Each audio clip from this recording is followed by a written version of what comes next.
ya mo akwa abade edu so ye dwadie emu ensam na ene ababeto dwa se cement ye na ye disi adan nom ne ade na bo no eye akosoro ade chi ade se bia no ne bo no etumi ekosoro ti ama wonu mu afi no wo si dan te se dukumi nom ne ade no wo mo brepa fi se ne wokoto no 100 Ghana de be cho beko na kakra beda so aye asem bia ya atete ye na wosansem we mu no enye wo man Ghana nkran hape ne momu ko brekum eye bono na afomante mu so a NDC eye propaganda secretary so wo ho Alhaji Katongo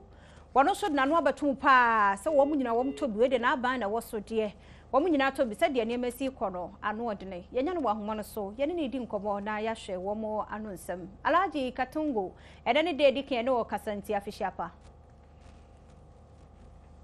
Alhaji Katongo ti enka ye mo akwaba Emisa Alhaji nti enka papa nenso sa nsem we mu na Adom TV kase ye ne nkrofo di nkomo wo nyina nso ede wo wanu nsem tu dwa chechire mu sa de achi bia na wo kwadwa ma so se wo kwakoto cement no a ebo no se ekosoro nya de se eteba fom kra nti ye kwa homa no so na ye ne Alhaji Katongo edi nkomo fi se wo mabontre ne se de bia bekosoro dia ene on be ye o ye kire wo ya propaganda secretary de ma NDC amanyokuo no e obrekum Alhaji emu afishiapa afen komete da ya da se Alhaji cement bo ho nsem sen mini aba sene cement bo no ahuri ewo brekum hanom no ye dwen wa ye tiase because ye ntimi hu se cement bo be se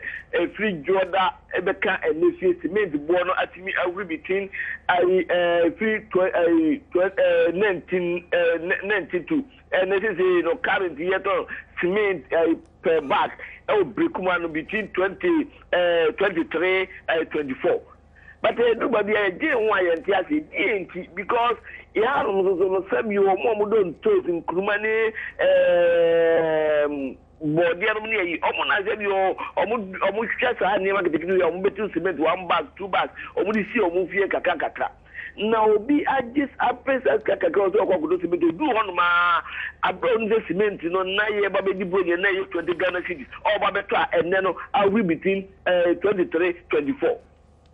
Enti Alhaji yanya nti esa mo baba ye o ye kire da be na ebe so na ye no kure yeah seriously enta ma ye pese ye hu se so far no Minister of Trade and Industry or yawe no or yawa de no or yafamu because of the Minister of Trade and Industry ni enim say enka cement ya against the cement price they may bring the timi air publication you zampa wholesale price no factory price no say wholesale price say retail price say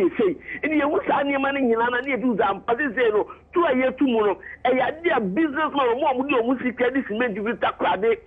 kema na akra eba na oje so pen for to boom and na say san share no san etie e wa ba mu it when na guy say the Minister of Trade and Industry or this prices nyina eba abonte na ye use about price na e cost no ya dia nipa bi mu apaye e na omo ye and na so say ya dia reality I say tu mu sa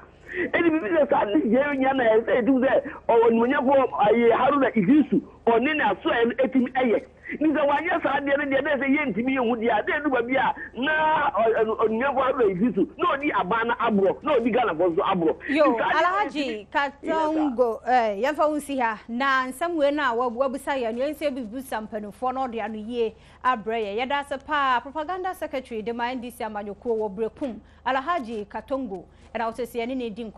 do so. Agokensi, Kusimensa Capito, edit was so.